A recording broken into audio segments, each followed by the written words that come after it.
지금 몇 시죠? 지금 몇 시예요? 2시 1분입니다. 2시 1분. 여기 앞에 보면 시계가 나올 거예요. 지금 몇 시예요? 우리 친구들 다 읽어보세요. 시작. 시계를 보라고. 시계 읽을 줄 몰라요? 2시예요. 그죠? 우리 교회는 1시 30분에 예배가 시작하고 2시에 설교를 시작해요. 근데 2시 30분에 설교가 끝나냐? 그럼 모르겠어요. 근데 해봐야 알 것 같아요. 제가 이 말씀을 왜 드리냐면 시간이라는 개념은요. 그 시간이 되면 그 시간에 맞춰 이루어지는 일들이 있다라는 것이죠. 오늘 본문의 말씀에 보면 예수님께서 뭐라고 말씀하시냐면 때가 찼다라고 말씀합니다. 때가 찼다. 때가 찼다. 자, 때가 찼다라는 것은 어떤 의미냐면 예수님께서 이 땅에 오셨어요. 이 땅에 오셔서 어디서 태어나셨어요? 어느 동네에서 태어나셨어요? 어느 동네에서 태어났어요? 베들레헴이 아니고 베들레헴. 죄송합니다. 아무도 모르시네요. 자, 베들레헴에서 태어나셨고 그리고 그분이 사역을 시작하시죠. 그리고 지난주에 우리가 말씀을 본 것처럼 예수님께서 세례도 받으시고 그 이후에 광야로 가서 시험을 받으시는 장면이 나왔어요. 예수님께서 광야에서 마귀와 시험 받으시는 그 장면 속에서 예수님이 시험을 이기셨습니까? 아니면 졌습니까? 예수님이 이기셨어요. 능히 이기셨어요. 이기시고 나서 예수님께서 이제 그분의 사역을 이제 시작하시는데 뭐라고 하시냐면 15절에 보면 때가 찼다라고 말씀하세요. 이 때가 찼다라는 말은 하나님의 나라가 가까이 왔다는 말입니다. 그래서 하나님의 나라가 가까이 왔다는 것도 무엇을 의미할까요? 하나님의 나라가 이제 임하는 거예요. 하나님의 나라가 지금 우리 가운데 임하시는 거예요. 그럼 우리는 하나님의 나라를 가야 될까요? 아니면 지옥에 가야 될까요? 그렇죠. 하나님의 나라를 가야 돼요. 오늘 반응 괜찮은 것 같아요. 하나님의 나라를 가야 돼요.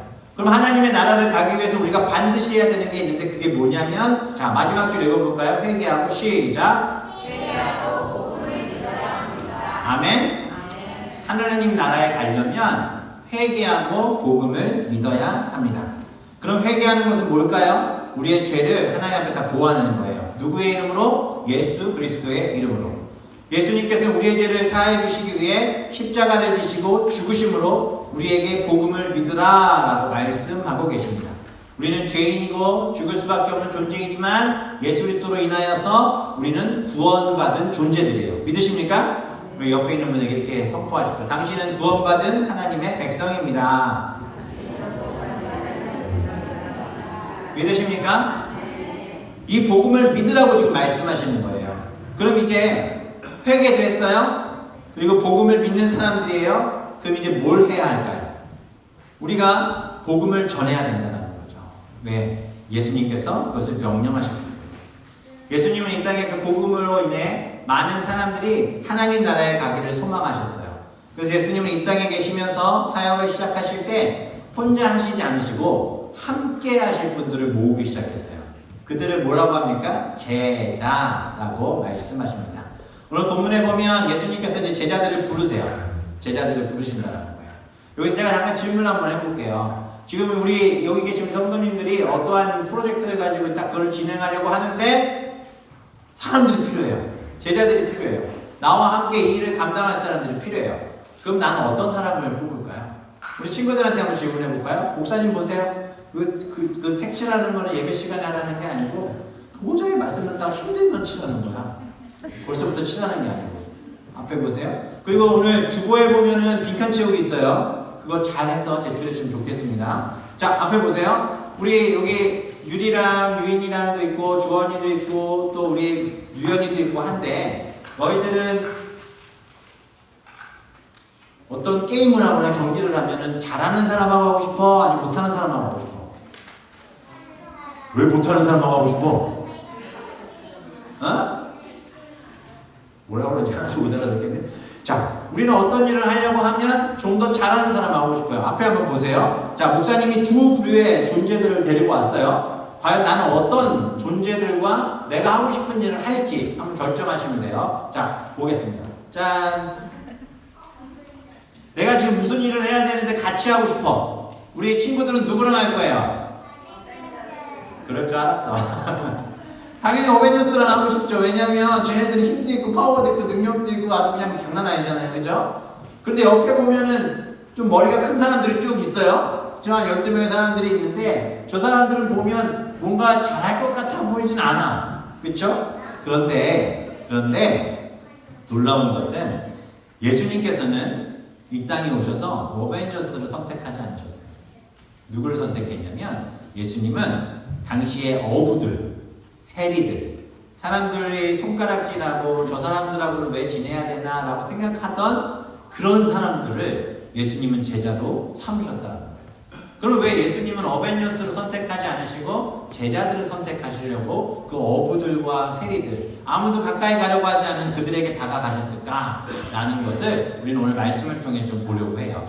그 말씀을 보기 위해서는 우리는 먼저 교회가 무엇인가에 대해 잠깐 보아야 돼요. 왜냐하면 예수님은 이 땅 이 세상에 교회를 만드시고 교회를 통해 일하시기 위해 오셨기 때문에 교회에 대해서 좀 봐야 되는데, 교회는요 헬라어로 에클레시아라고 얘기합니다. 에클레시아. 자, 교회가 뭐라고요? 헬라어로 에클레시아래요. 이 에클레시아는 헬라어의 에크, 밖으로, 또 칼레오, 부르다 라는 말을 합친 단어예요. 쉽게 말씀드리면 부름받은 사람들의 모임이 교회인 거예요. 그러니까 우리가 지금 이 자리에 앉아있다는 것은 뭐죠? 하나님께서 우리를 불러주셨다는 거예요. 하나님 우리를 불러주셨기 때문에 우리가 오늘 예배드리고 있고, 하나님이 우리를 부르셔서 무엇을 보시냐면 이 사람이 예배를 잘 드리나, 이 친구가 예배를 잘 드리나, 이것을 지금 보고 계시다라는 것입니다. 그런데 가끔은 교회에 보면 부르지도 않았는데 오는 사람들도 있어요. 이런 사람들 때문에 교회가 조금 힘들기는 해요. 그렇죠? 여러분들 한번 생각해 보세요. 우리 친구들, 내가 생일 파티를 해야 돼요. 우리 애랑이도 생일 파티 앞두고 완전히 들떠가지고 난리도 아닌데, 생일 파티를 해야 되는데 초대를 했어요. 친구들을 딱 정해서 초대를 했어요. 초대를 딱 했어요. 여기서 보니까 결혼식도 그냥 아무나 못 오더라고요. 초대장을 줘야 오더라고요. 그죠? 그 초대장을 딱 뿌려서 그 사람들 오라고 딱 보냈는데, 결혼식 날이 되고 생일잔치 날이 딱 됐는데, 초대하지도 않았던 내가 좋아하는 애들이 우르르 와서 차린 음식을 막 다 먹고 막 난리를 피우고 있는 거예요. 그럼 어떤 마음이 들까요? 기분 좋겠죠, 그죠? 내가 초대하지 않은 사람들이 오면 어떨까요? 기분이 별로 좋지 않을 거라는 것입니다. 그런데 우리는 그런 사람들을 보면 뭐라고 해야 될까요? 나가주세요 라고 얘기해야 될까요? 아닙니다. 교회는 나가라고 하면 안 돼요. 교회는요 그들에게도 복음을 전하고 우리와 같이 예배드릴 수 있도록 도와줘야 할 줄 믿습니다. 예수님은 그렇게 우리를 부르신 거예요. 그럼 왜 우리를 부르셨을까? 예수님 왜 우리를 부르셨을까? 로마서 12장에서 이렇게 이야기하고 있습니다. 다 같이 읽어볼까요? 너희는 시작. 너희는 이 세대를 욕하지 말고 오직 마음에 소리하며 너희를 말라. 하나님의 자녀가 좋아하시고 아멘. 예수님께서 우리를 부르신 이유는 뭐냐면, 우리가 이 세상에 그냥 이대로 살면 이 세대를 본받게 되는 거예요. 그렇게 되면 어떻게 돼요? 하나님의 나라에 갈 수가 없는 존재가 돼버려요. 그래서 하나님께서는 예수님을 이 땅에 보내셔서 예수 그리스도로 말미암아 복음을 전하시고, 또 그 복음으로 인해 우리의 마음을 새롭게 하셔서 무엇을 받아? 변화를 받아. 하나님이 왜 이 땅에 예수 그리스도를 보내시고, 하나님께서 왜 인간을 창조하시고, 하나님께서 왜 교회를 만드시고 일을 감당하게 하셨는지를 분별할 수 있게 하시기 위해 하나님의 사람들을 부르셨다라는 것입니다. 그래서 우리는 하나님이 부르셨기 때문에 세상의 나쁜 것을 따르지 않고 새롭게 바뀌어 하나님이 기뻐하시는 일을 위해 쓰임받아야 할 줄 믿습니다. 오늘 말씀에 보면 그렇게 하나님이 일을 시작하실 때에 부르셨던 제자들이 나오는데 4명의 제자들이 등장을 하고 있습니다. 누가 나오죠? 첫 번째 시몬이라는 베드로가 나오고요. 두 번째 안드레가 나옵니다. 둘은 형제예요. 또 한 형제가 나오죠. 누굽니까? 야고보와 요한이 나오고 있습니다. 시몬, 앤드류, 제임스, 존, 이렇게 4명의 사람이 나오고 있어요. 자, 이 영어 이름 가지고 있는 사람 손 들어보세요.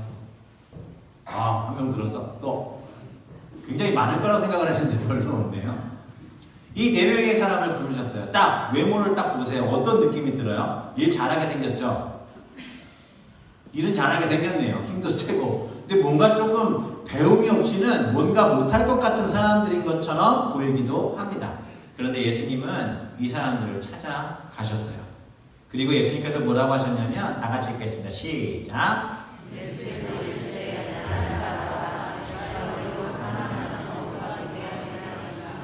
뭐라고 하셨냐면 예수님께서 이 사람들에게 나타나셔서 이렇게 말씀하셨어요. 너희가 나를 따라와라. 내가 너희로 사람을 낚는 어부가 되게 하겠다라고 말씀하셨어요. 왜 예수님께서는 굳이 사람을 낚는 어부라는 말을 사용하셨을까요? 사실 이 낚는다라는 의미는 구약성경의 예레미야와 아모스서에서도 나오는데 거기서 어떤 의미로 쓰이냐면요. 세상에 심판이 임했어요.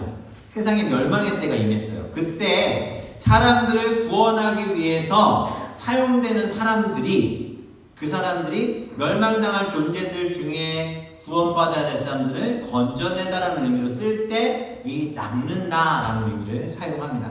다시 말씀드리면 예수님은 제자들을 부르셔서 사람들을 죄에서 허우적거리게 하지 말고 멸망당하지 않고 살아날 수 있도록 구원하는 일에 우리를 사용하시기 위해 제자들을 부르시고 우리를 부르신 줄 믿으시기 바랍니다.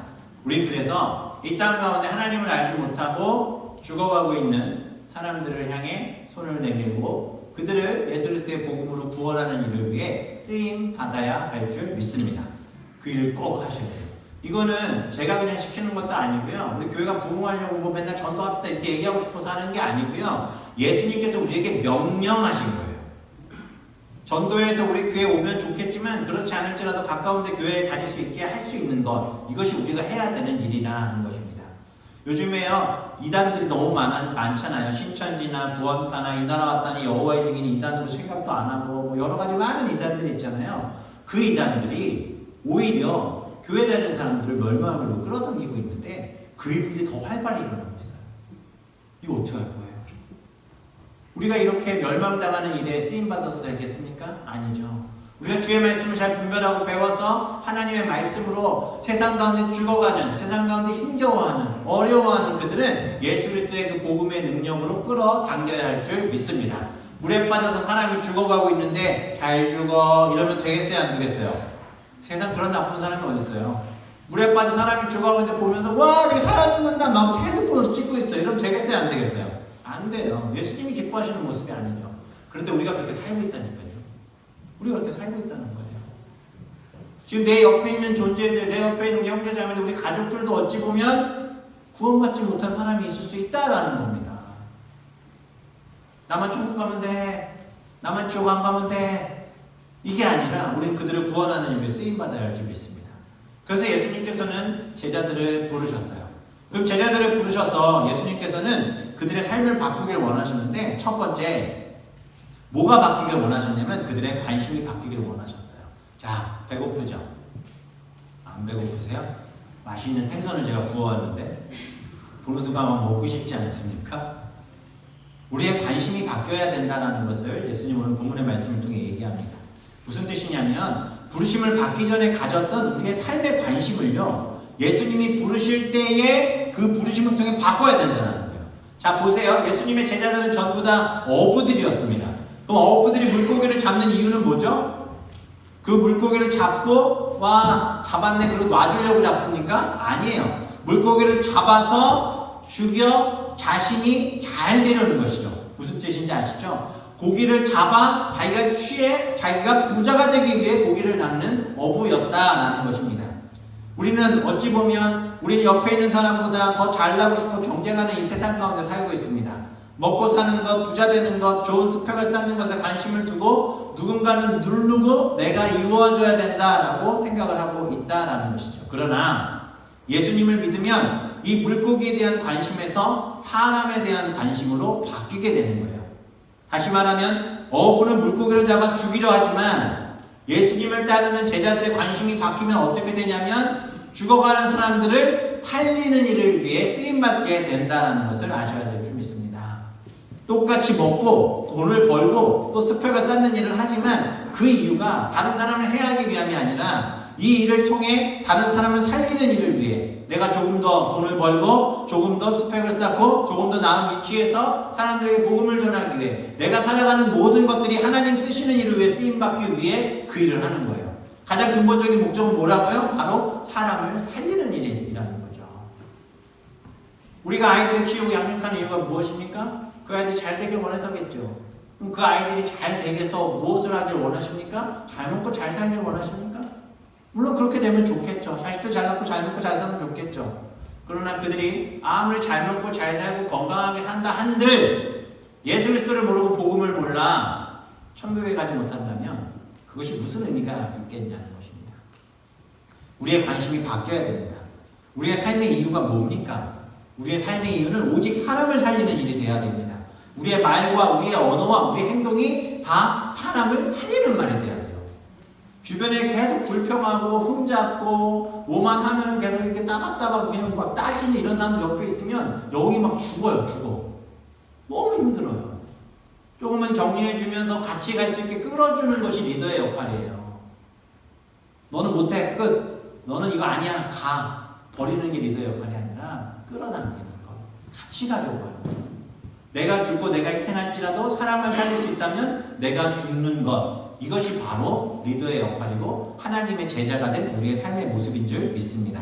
우리가 예수님에 만나 관심이 바뀌어 무슨 일을 감당해야 되겠습니까? 먼저 가족을 살리는 일을 위해 쓰임받아야 될 줄 믿습니다.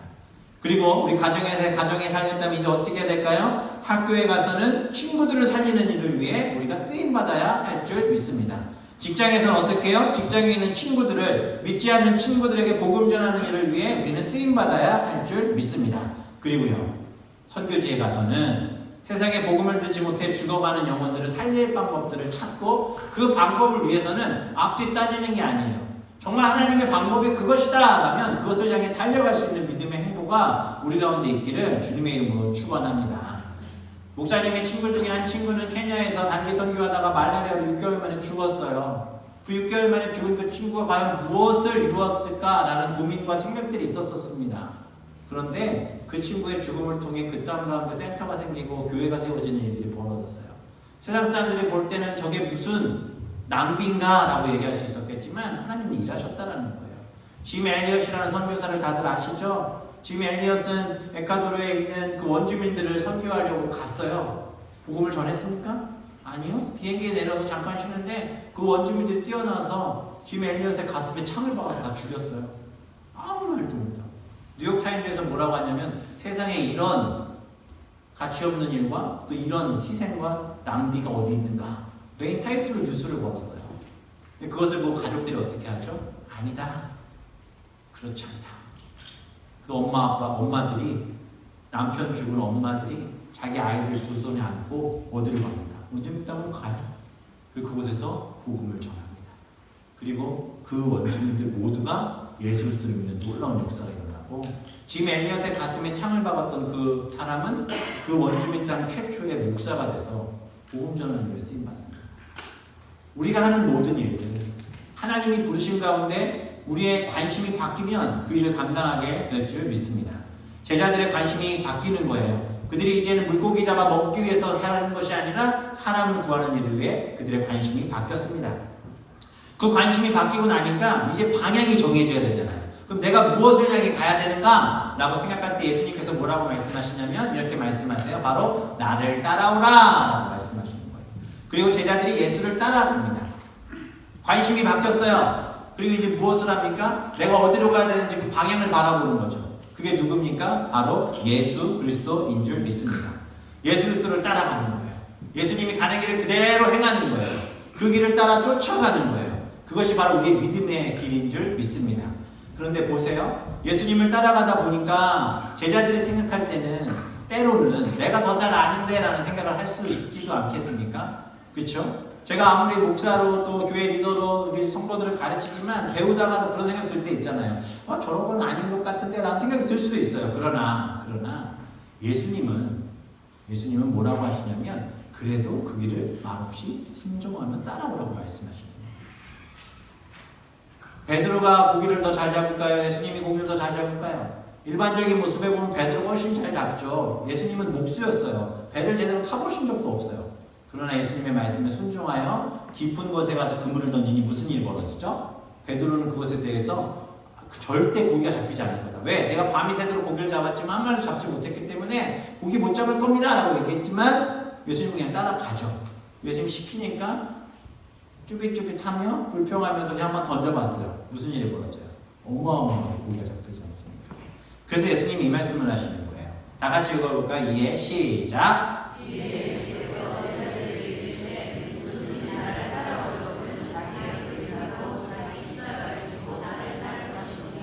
믿으십니까? 다 부인하는 거예요. 누구만 바라보는 거예요? 오직 예수 그리스도만 바라보는 것인 줄 믿으시기 바랍니다. 우리 여기 친구들이 있는데 만약에 목사님이 디즈니랜드를 데려가고 맨날 디즈니랜드 데려가 살고 그 맨날 먹고 싶은 거 다 해주고 스마트폰 하고 싶다고 그럴 때 다 해줘. 다 그렇게 해줄 거야. 해준다니까? 전혀 안 믿는 눈치네. 만약에 목사님 그렇게 해준다 그러면 목사님하고 살래? 아니면 엄마하고 살래? 왜? 목사님이 맛있는 거 많이 사주고 맨날 스마트폰 하게 해주고 하고 싶은 거 다 해준다니까? 놀러 가고 싶은데 딱 찍으면 전 세계 어디든 그냥 걔로 간다니까? 목사님하고 살래? 엄마하고 살래? 아빠랑 엄마 둘 다? 얘랑이 하나는 여기서 얘기하면 안 돼. 적용하기가 힘들어요.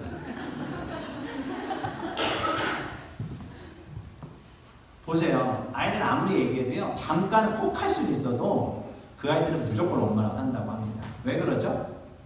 왜 그러죠? 엄마랑 살면 핸드폰 못해, 맨날 혼나, 뭐만 하면 말썽 부린다고 혼나, 뭐 하자 그러면 나 그거 안 된다고 그래. 맨날 이러는데 왜 엄마랑 살고 싶을까요? 이게 뭐, 이 질문에 지금 답이, 이 질문 자체가 벌써 우리는 무슨 소리 하고 계시는 거야 생각하실 수도 있어요. 그런데요, 우리는 하나님을 쫓아가는 삶이 바른 길인 줄 알지만 그 길을 쫓아 살지 않고 있다는 거예요.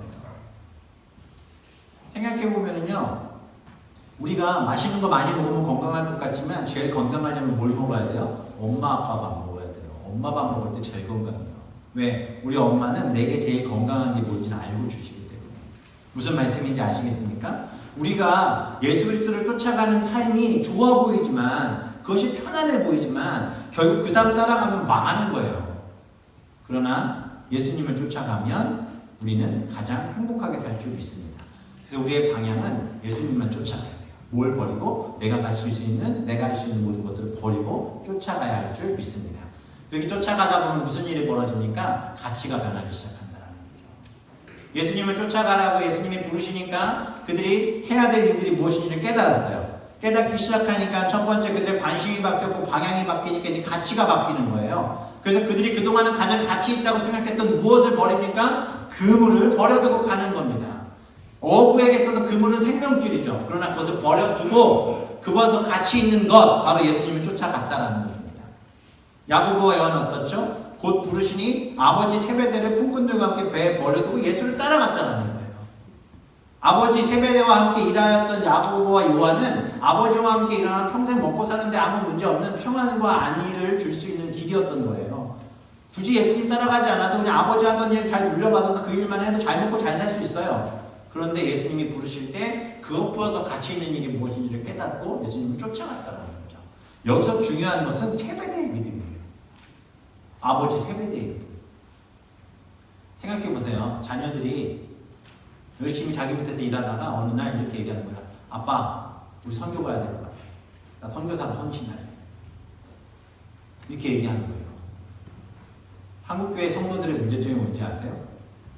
다른 집 자식 선교 가는 건 후원하고 기도해주고 부러워하고 박수치지만 우리 집 애가 선교 간다 그러면 말려요. 다른 집 아이들이 목사 됐다 그러면 와 대단하십니다 박수치고 너무 부럽다라고 얘기는 하지만 우리 집 애가 목사 된다 그러면 말려요. 이게 우리의 실체예요. 무슨 말씀인지 아시겠습니까? 우리 자식들 다 목사들 만들고 선교사 만들으라는 게 아니에요. 우리의 자녀들을 예수님이 부르시는 그 자리에 부르실 때 마음껏 내어줄 수 있는 믿음이 우리 부모들 가운데 있어야 할 줄 믿습니다. 키워보시니까 아시잖아요. 자식 키워보면 다 아시잖아요. 내 품 안의 자식인 것 같지만 그렇지 않잖아요. 그렇죠? 아들들이 좀 더 심하고 그죠? 저도 아들이지만 오늘 저녁에 어머니한테 기도한다. 전화 드려야 될 것 같은데요. 하나님께서 우리를 부르실 때 우리의 가치가 바뀌어야 돼요. 우리가 정말 무엇을 향해 살아야 되는지 그것을 분명히 결정할 수 있는 은혜가 우리 가운데 있기를 소망합니다. 그렇게 우리는 부르심에 순종하여 삶의 관심과 방향과 가치를 바꿔야 할 줄 믿습니다. 시몬 베드로는요 다혈질이었던 사람이었어요. 그런데 예수님께서 만났을 때 시몬 베드로의 인생을 바꿔서 어떻게 했냐면 그 다혈질을 추진력으로 바꿔버리셨어요. 놀랍지 않습니까? 안드레는 늘 뒤에서 협조하는 그저 어떻게 보면 소극적인 사람이었어요. 근데 안드레는요 가장 결정적인 순간에 예수님을 조용히 섬겼던 모습으로 그의 인생을 바꿔가셨어요. 야고보는요 예수님의 제자 중에 제일 먼저 순교한 사람이에요. 그런데 야고보는요, 그의 삶을 통해 예수님을 위해 어떻게 죽는 것이 아름다운 것인지를 야고보의 인생을 통해 보여주셨어요. 야고보의 동생 요한은요, 제자들 중에 가장 오래 산 사람이에요. 그리고 그는 늙어 죽었어요. 예수를 위해 어떻게 살아야 할지 그의 인생을 통해 보여주셨다는 것이죠. 믿으십니까? 하나님의 놀라운 은혜와 역사가 우리 가운데 이루어지는 거예요. 내게 보이는 단점일지라도 하나님이 우리를 부르셨다면 반드시 사용하십니다. 따라서 하나님이 우리를 부르시면 후회가 없으시다라는 것을 기억하시면 좋겠어요. 로마서 11장 29절 함께 읽겠습니다. 시작. 믿으십니까? 하나님이 우리를 부르셨기에 그분은 절대 후회하지 않으십니다. 우리의 인생을 반드시 아름답게 만들어 가실 줄 믿습니다. 저 역시도 목회의 길을 가고 있지만 이걸 정말 하나님 죄송합니다. 이렇게 과격하게 일부러 말하는 거예요. 왜냐하면 정말 그런 나쁜 삶을 살았던 제 자신의 모습이 있었기 때문에 정말 제가 지금 목사로 있지만 정말 이것 때려치고 싶었어요. 상처받고 힘들고 괴로운 일들이 있을 때 너무 하기 싫었어요. 하나님 도대체 나를 왜 부르신 거예요? 저 안 해요. 이 얘기도 저 많이 했었어요. 일부러 막 나쁜 것도 생각해보고 별 나쁜 짓도 막 다 해보고 그랬는데 하나님께서 나를 왜 부르셨냐. 이렇게 하면, 이렇게 죄를 지으면 하나님 날 버리시겠구나 생각했어요. 그러나 하나님 저를 버리지 않으셨고 제게 계속해서 말씀하셨어요. 내가 너를 지명하여 불렀잖니 너는 내 거야. 내가 너를 책임질 거야. 너 지렁이 같은 진웅아. 성경에 나오는 얘기죠. 네가 아무리 부족하고 연약해도 내가 너를 들어 사용할 거야. 그리고 하나님 지금 이 자리까지 저를 사용하고 계신 줄을 저는 믿습니다. 우리 성도님들도 똑같아요. 하나님 반드시 쓰실 줄 믿습니다. 놀라운 것은 예수님이 나가셨던 갈릴리 바닷가예요. 갈릴리 바닷가에서 지금 몇 명의 제자를 부르셨죠? 4명의 제자를 부르셨어요. 어떤 역사서에 있는 책을 보니까 갈릴리 바닷가에는요, 하루에도 330척의 배가 항상 있었대요. 한 배에 10명만 타도 3,300명 정도 되는 사람들이 갈릴리 바다에서 매일 고기 잡는 일을 했던 거예요. 근데 예수님은 누굴 부르셨습니까? 그 중에 4명, 베드로와 야고보와 안드레와 요한을 부르셨다고 그랬죠. 그렇게 예수님께서 오늘 60억, 70억 되는 이 인구 속에 우리를 만나교회 가운데 부르셔서 사용하심을 믿으시기 바랍니다. 그냥 아무나 선택하신 자, 그분의 뜻이 있는 자들을 부르셨습니다. 세상의 기준이 아니라 하나님의 뜻이 있는 그들을 부르셨습니다. 우리 아이들 키우다 보면 얘가 커서 뭐 할까 싶죠? 하나님한테 맡기세요. 하나님이 반드시 사용하십니다. 우리 교회 아이들 하나님 이렇게 사용하실 줄 믿습니다. 제가 아는 그 집사님 부부 중에 참 바쁘게 사는 부분이 있어요. 부부들이 있어요. 정말 부지런히 사십니다.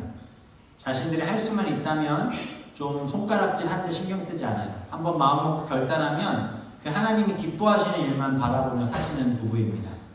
그리고 이분들은요, 교회 안에서 맡겨진 사역이 있으면 정말 최선을 다해 다 쏟아붓고 그 일을 감당합니다. 오늘 제가 말씀드린 예수님께서 제자들을 부르실 때 모든 것 버려두고 쫓았던 그 모습처럼 언제든 하나님이 원하시는 자리에 부르시면 늘 순종하는 부부예요. 우리 교회 다녀요. 제가 참 좋아하기도 하고 참 부러워하기도 하는 부부이기도 한데 우리 이지용, 유지연 집사님 부부입니다. 참 이 부부를 보면서, 이 가정을 보면서 가장 부러웠던 거 하나는 믿음의 부모를 두고 있다는 거. 그 부부 두 장로님 권사님이 너무 귀하게 하나님께 신실하게 생각하고 계시고 그렇게 그 안에서 자란 이 부부가 정말 그들이 먹고 사는 일들도 너무 많지만 그것보다 중요한 하나님의 일이 눈앞에 보이면 진짜 다 내려놓고 그 일을 하는 거예요. 그런 마음을 가지고 이번에도 루안다 사역을 위해서 준비되어지게 나가려고 하는 것입니다. 그래서 오늘 이 시간에 특별히 우리 이지용 집사님 잠깐 앞으로 모셔서 이분들이 과연 루안다에 하나님의 어떤 부르심이 있으셔서 그 일을 감당하려고 하고 그 일을 진행하려고 하는지를 보려고 합니다. 그럼 우리 이지용 집사님 나오셔서 어떤 부르심 가운데 일을 진행하고 있는지 함께 나누는 시간 갖도록 하겠습니다. 저희가 설립 과정 중에 있는 단체는요, Rise Together Mission Society라는 단체입니다. 아프리카에서 가장 소외되어서 힘겹게 살고 있는 장애를 가진 어린 아이들과 그들의 가정을 섬기고 그를 통해서 예수님의 사랑을 나누고 또 복음을 전하여서 그들을 구원하기 위해서 세워진 특수교육 전문 선교 단체입니다. 그 시작은 4년 전에 제 사촌 동생 박진희 자매가 정홍 목사님의 소개로 르완다에 처음 개인적으로 선교 여행을 떠났다가 그곳에서 그 장애를 가지고 힘겹게 살아가는 아이들을 보고 돌아와서 마음에 품고 그 뒤로 이제 계속 일을 하여서 현재는 4군데에서 40여 명의 아이들을 상대로 특수교육 프로그램을 진행하고 있습니다. 그래서 이제 그 사역을 좀 더 체계적으로 유지하고 성장시켜 나가기 위한 비전을 저희 부부에게 나누어 주었고, 저희도 이것이 하나님의 부르심인 것이 확신이 되어서 같이 헌신하기로 하고 준비 중에 있습니다. 넘겨주세요. 저의 첫 사역지는 르완다입니다. 르완다는 저 아프리카 대륙의 저 핑크색 중에 가운데 노란색 쬐끄만 나라입니다. 하나 더. 인구는 약 1200만 명 정도 되고요. 면적은 남한의 4분의 1. 인구당 GDP는 750불 정도로 캐나다에 비교하면 정말 가난한 나라임을 아실 수 있을 것입니다. 기대 수명도 60세가 안 돼요. 그래서 전 세계적으로도 가장 기대 수명이 낮은 나라 중에 한 군데입니다. 그런데 이 나라가 정말 아픈 상처를 가지고 있어요. 1994년에 아시는 분들은 아시겠지만 다수 민족인 후투족이 소수 민족이지만 엘리트 종족인 투치족을 집단 학살한 사건입니다. 채 100일이 안 돼서 100일 정도 동안 100만 명 이상을 집단 학살했는데요. 남녀노소 상관없이 무작위로 학살했습니다. 그거는 그때 당시 투치족의 거의 70%가 3개월 만에 멸살당하는 그런 정말 가슴 아픈 일이 있었습니다. 단순히 국가와 군대가 민족을 학살한 게 아니라 국가가 선동해서 같은 일반 사람들을 학살하는 정말 가슴 아픈 일이고, 마귀에게 사로잡혀서 이루어진 일이라고밖에 볼 수 없는 정말 현대사의 가장 잔혹한 사건 중에 하나입니다. 이 여자분은 당시 어린아이였는데요. 동네 사람들과 성당으로 도피를 했대요. 설마 성당까지 와서 죽이겠어? 그런 성당에 들어와서 전원을 죽였는데, 죽은 그 시체들 밑에 피를 뒤집어 쓰고 숨어 있어서 간신히 기적적으로 살아났습니다. 나가면 죽기 때문에 그 성당에 40일 동안 숨어 있었대요. 밤에는 개들이 와서 시체를 떠먹기 때문에 쬐끄만 옆에 방에 가서 숨어가지고 40일을 아무것도 먹지도 못하고 간신히 살아난 분인데요. 그때 당시 학생이었으면 제가 94년도에 초등학생이었거든요. 제 또래인 거예요. 그러니까 그때 그 내전을 살아남은 생존한 저 또래의 사람들이 이제 부모의 세대가 된 거죠. 그 부모의 세대가 돼서 자녀들을 낳는데, 이분들은 자라나면서 그 트라우마 때문에 모든 감정을 잃고 생각을 잃고 마음이 다 망가져서 아무 감정을 느끼지 못하는 분들이 굉장히 많아요. 그리고 자녀를 어떻게 길러야 되는지도 모르고 뭐가 옳고 그른지도 잘 모르는 분들이 굉장히 많습니다. 근데 그렇기 때문에 그 자녀들도 보살핌을 제대로 받지 못하고 자라는 경우가 굉장히 많고, 특히 장애가 있는 아이들은 정말 그냥 짐인 거죠. 그래서 완전한 무관심 속에 버려져서 힘들게 살아가는 아이들이 굉장히 많습니다. 정말 우리가 생각할 수도 없는 그런 환경 속에서 하루하루를 살아가는 이 아이들에게 아주 작은 사랑과 관심과 서포트는 정말 큰 힘이 될 수 있습니다. 그리고 그 안에 복음까지 심어져서 영혼을 구할 수 있다면, 단지 삶의 변화뿐만 아니라 영생을 얻을 수 있다면 그 사역이 얼마나 귀한 사역이 되겠습니까? 간단히 말씀드려서 저희 사역은 크게 세 가지로 구성됩니다. 먼저 부모님들을 변화시켜야 됩니다. 그래서 부모님들의 그 아픔을 들어주고 같이 아파하고 같이 눈물 흘려주고 기도하고 교육하고, 그리고 복음을 심고 제자로 삼아 길러내는 그런 훈련이 필요하고요. 그리고 나서 물론 두 번째로는 그 장애를 가진 아이들에게 케어해주고 특수교육으로 삶의 그 여러 가지 다양한 스킬들을 배우고 희망을 심어주고 그 안에 복음을 심어주고 건강을 관리해주고 의료 지원을 해주는 여러 가지 다각적인 사역을 통해서 그 아이들을 서포트하는 것입니다. 그리고 무엇보다도 궁극적으로 이 모든 것은 그들의 영혼 구원을 위한 것인 것을 저희가 기억해야 합니다. 그래서 이를 위해서 앞으로 현지에 교회를 개척하는 꿈도 가지고 있고 또 그를 위한 동역자를 위해서 지금 기도하고 여러 가지 준비하고 있습니다. 저희가 지금까지 도왔던 몇 명의 아이들의 간단한 예를 보여드릴게요. 이 아이는 샤리테라는 아이는 현재 6세입니다. 2살 때 눈병을 앓아서 병원을 갔는데 고칠 수 있는 병이었는데 돈이 없어서 치료를 못 받았어요. 그래서 지금은 완전히 시력을 잃었습니다. 저희가 받은 도네이션으로 현재 치료와 생활비를 지원하고 있고요. 이번에 저희가 여행을 갈 때 간단한 점자를 배울 수 있는 시스템들을 준비해 가서 교육을 시작하려고 합니다.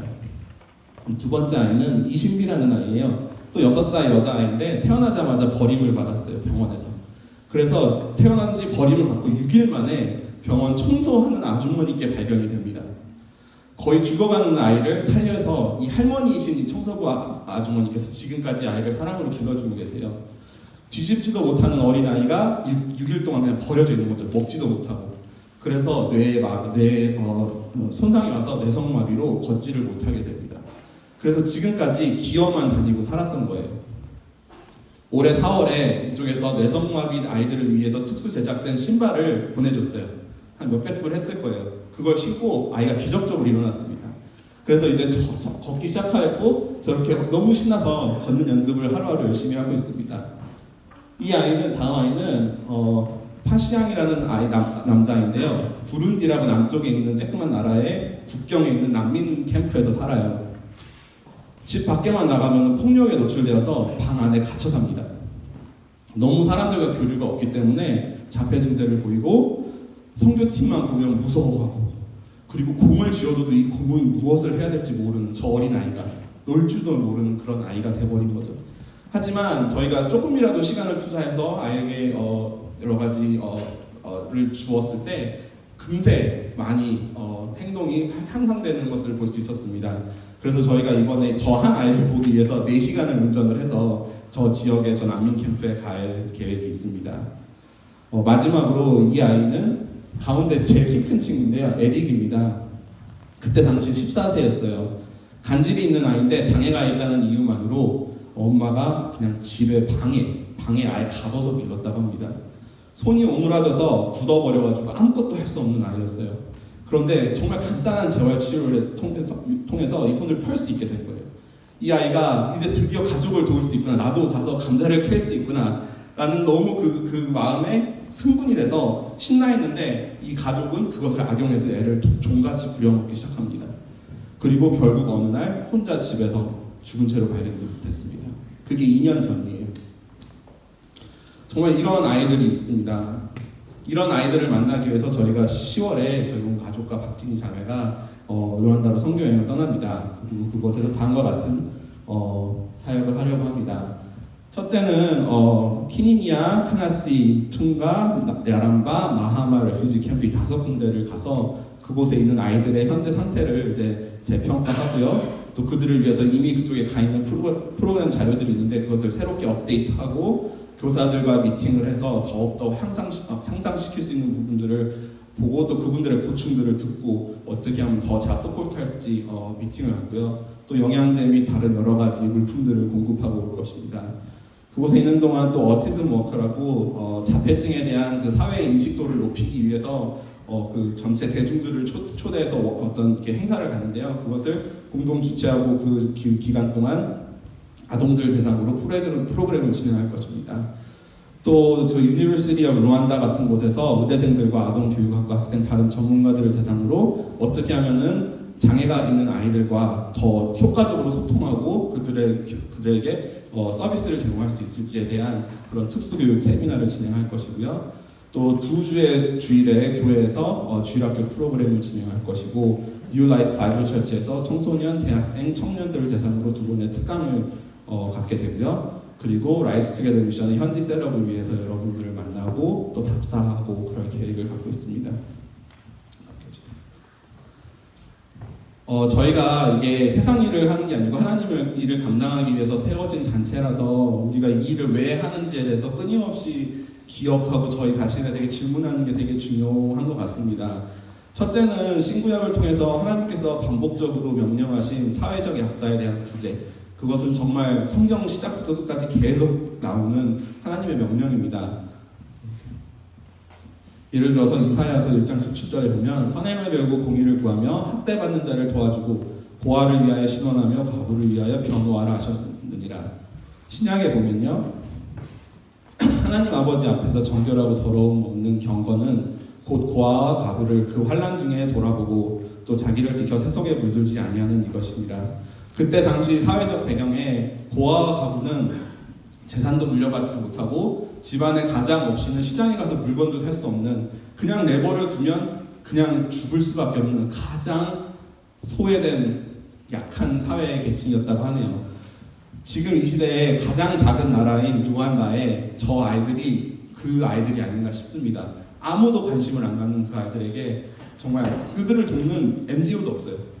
그래서 저희가 이게 정말 중요한 일이구나라고 생각하게 되고요. 두 번째는 세상 땅끝까지 이르러 증인이 되고 모든 족속으로 제자 삼으라는 예수님의 명령을 이루기 위해서입니다. 이번 저희가 붙들고 가는 말씀이에요. 마태복음 4장 23절. 예수께서 온 갈릴리에 두루 다니사 저희 회당에서 가르치시며 천국 복음을 전파하시며 백성 중에 모든 병과 모든 약한 것을 고치시니, 저희가 무슨 능력이 있지는 않지만 복음 들고 가서 그들에게 복음을 전하고 그 가운데 하나님께서 역사하실 그 놀라운 일들을 기대하면서 나아가 봅니다. 마지막으로 그 아이들이 정말 힘들고 고난 가운데 있고 이것을 돕는 저희들도 물론 쉽지는 않죠. 그렇지만 이 모든 것들이 가능한 이유는 예수님 다시 오실 날 모든 것을 회복하실 것이라는 그 희망과 그것을 향한 비전입니다. 이사야서 34장에 보면 정말 그 악한 자들을 향한 하나님의 무서운 심판의 예언이 나옵니다. 그리고 나서 바로 35장에 보면 믿는 자들, 구원받은 자들을 향한 하나님의 회복과 놀라운 희망의 메시지가 바로 나옵니다. 좀 길지만 제가 읽어볼게요. 겁내는 자에게 이르기를 너는 굳세게 하여 두려워 말라. 보라 너희 하나님이 오사 보수하시며 보복하여 주실 것이라. 그가 오사 너희를 구하시리라 하라. 그때 소경의 눈이 밝을 것이며 귀머거리의 귀가 열릴 것이며 그때 저는 자는 사슴같이 뜰 것이며 벙어리의 혀는 노래하리니 이는 광야에서 물이 솟겠고 사막에서 시내가 흐를 것이니라. 뜨거운 사막이 변하여 못이 될 것이며 메마른 땅이 변하여 원천이 될 것이며 신앙이 눕던 곳에 풀과 갈대와 부들이 날 것이며 거기 대로가 있어 그 길을 거룩한 길이라 일컫는 바 되리니 깨끗하지 못한 자는 지나지 못하겠고 오직 구속함을 입은 자들을 위하여 있게 된 것이라. 우매한 행위는 그 길을 범치 못할 것이며 거기는 사자가 없고 사나운 짐승이 그리로 올라가지 아니하므로 그것을 만나지 못하겠고 오직 구속함을 얻은 자만 그리로 행할 것이며 여호와의 선량함을 얻은 자들이 돌아오되 노래하며 시온에 이르러 그 머리 위에 영영한 희락을 띠고 기쁨과 즐거움을 얻으리니 슬픔과 탄식이 달아나리로다. 그냥 인간적으로 생각했을 때는 이 아이들이 정말 너무나 힘든 환경에 처해 있지만 그 안에 복음이 들어가고 그들의 영혼이 구해졌을 때 정말 예수님 저 다시 오시는 전날 그들이 다 회복되고 그들의 아픔이 회복되고 육체적인 아픔이 회복되고 영적인 아픔이 회복되고 그래서 예수님 오시는 그날 우리와 그들이 같이 예수님을 맞이하면서 나가는 그 영광스러운 모습을 상상해보며 그것을 기대하며 이 사역을 감당하고자 합니다. 너무나 아까 말씀드렸지만 저희가 이제 시작이고 너무나 연약하지만 많은 일들을 기대하고 있고 또 그걸 통해서 여러분들을 정말 큰 기도의 후원이 제가 섬기고 있는 이 교회 여러분들께서 기도해 주시면 저에게 너무나 큰 힘이 될 것 같습니다. 그래서 저희 뒤에 저희 기도 카드가 놓여져 있어요. 헌금 봉투 옆에. 그래서 나가시는 길에 하나씩 가져가시고 정말 여러분들의 기도를 부탁드리겠습니다. 감사합니다. 제가 2010년 초쯤에 탄자니아를 선교를 갔었는데요. 그때 선교사님께 그런 얘기 하셨었어요. 그래도 탄자니아는 좀 괜찮은데 이 옆에 보면 바로 그 붙어있는 루안다라는 나라가 있는데 거기 정말 상처가 많고 힘들고 어려운 땅인데 참 들어가서 사역하기도 너무 힘듭니다. 이런 얘기를 지나가듯 들었던 기억이 있었거든요. 근데 이렇게 하나님께 또 방향들을 또 잡아주셔서 또 이곳까지 또 인도해 가시는 일들이 있으리라고 저는 믿습니다. 물론 여러 가지 많은 또 고민과 생각과 또 제 안에 그런 갈등들이 있었던 것도 사실이지만 무엇보다 정말 본질적인 것들을 향해 갈 수 있는 것을 향해 수정할 것들을 다 수정하고 내려놓을 것 다 내려놓고 잘라낼 것도 다 잘라내고 지금 사랑하는 우리 이지훈 유준 집사님 완전히 리세팅을 해가지고 이 사역들을 진행하고 준비하는 일입니다. 그래서 기도해 주시고 우리 교회가 도울 수 있는 부분이 있으면 조금씩이라도 돕고 함께 기도할 수 있다면 저 아프리카 그 큰 아프리카 대륙 중에서도 정말 보이지 않는 그 땅 가운데 있는 그들을 섬기는 일이 우리를 부르신 하나님의 이유가 또 되지 않을까라는 생각을 하게 됩니다. 우리 교회 선교의 방향들은 아마 이런 추세로 이제 이런 방향성을 가지고 지금 원주민 선교팀 선교지도 마찬가지고요. 조용한 선교사님을 통해서 저희는 원주민 땅에 또 새로운 땅을 개척하려고 생각 중이고 또 다른 해외 사역지들도 제가 계속 기도하면서 찾고 있습니다. 이렇게 마음을 가지고 하나님 앞에 집중해서 사역할 수 있는 공간이 있다면 그 일을 돕고자 합니다. 그래서 기도해 주시고 오늘 우리가 이 시간에 함께 기도할 때 하나님 우리를 부르신 하나님의 이유와 목적 기억하게 하셔서 내가 지금 생각하고 있는 것들 내려놓고 내 삶의 관심, 방향, 가치를 하나님 기뻐하시는 일을 향해 바라보게 하셔서 우리가 그 일을 위해 헌신하는 교회 될 수 있게 해달라고 내 주변에 내 옆에 있는 사람에게 또 그것을 전할 수 있는 믿음의 발걸음이 우리 가운데 될 수 있게 해달라고 기도하시고 제가 축도로 예배 마치도록 하겠습니다. 함께 기도하겠습니다.